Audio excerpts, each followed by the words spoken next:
Well, we want to turn now to some of the effects. So one of the particular effects we've seen of this pandemic, a lot of adults, of course, will tell you that it's added some level of stress to their lives, whether it's the job, at home, socially.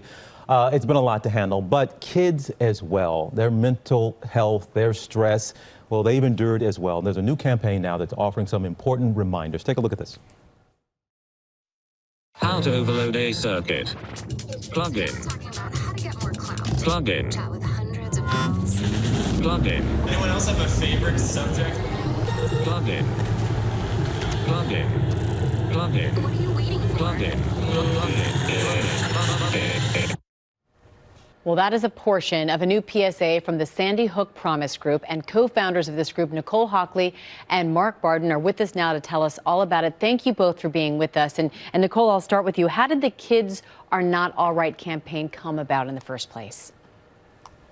Oh, thanks for that question. It came about because we've been hearing a lot from schools about concerns of kids' mental health, their stress levels, their anxiety, and we've been seeing a lot of reports into our anonymous reporting system as well, with increased levels of depression, suicide ideation. This is really concerning, and as we close out this school year and prepare for the next, we're really concerned about this powder keg of emotions that are coming at schools. And how do we cope with that? How do we help the kids now with this unprecedented level of stress and mental health issues, get them the help that they need, recognize the signs, and take actions before anything tragic could happen? And Mark, so much of that, the PSA here, we certainly need to get the message out to, I guess we need everybody paying attention to this, certainly the kids, but is it really the onus so much on the adults, the caregivers, the parents, to recognize and to jump into action?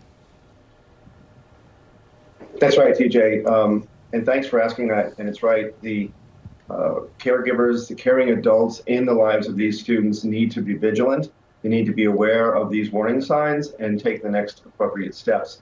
We are seeing an uptick not only from our crisis counselor in our crisis center, we're seeing an uptick in the students themselves are telling us. A lot of them, being at home is not always the safest place, and it certainly has exacerbated their anxiety levels by being trapped at home, living on this, their social life has basically been online.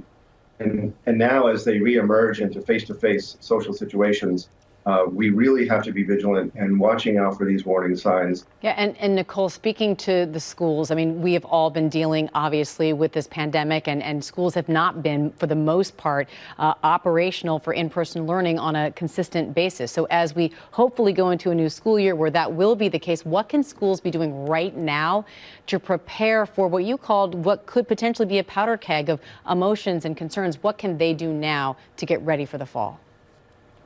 I think schools can do a lot in terms of learning the signs themselves. I mean, parents are certainly important, but teachers and administrators will be seeing these kids every single day and can recognize if someone is continuing to be disengaged, if someone is continuing to be isolated, is not able to reestablish social norms, which is one of the key things. You know, we have been in a different form of behavior for over a year now. We need to relearn, how do we connect with each other? How do we include, how do we even smile at each other and recognize body language? So schools can do that. Schools can also enforce suicide prevention training, violence prevention training. How do you recognize the signs, and how do you screen kids and help get them the help that they need before they continue to spiral downwards?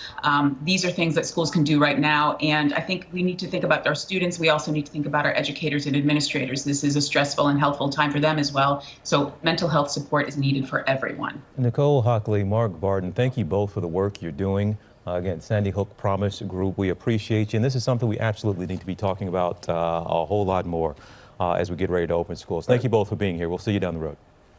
Thank you. Thank you. And we do want to remind our viewers, if you or a loved one are struggling, please call the National Suicide Prevention Lifeline at 1-800-273-8255. You can also text TALK to 741-741 for free, confidential, emotional support, 24 hours a day, 7 days a week. Even if it feels like it, you are not alone. Well, hey there, GMA fans. Robin Roberts here. Thanks for checking out our YouTube channel. Lots of great stuff here. So go on, click the subscribe button right over here to get more of awesome videos and content from GMA every day, anytime. We thank you for watching, and we'll see you in the morning on GMA.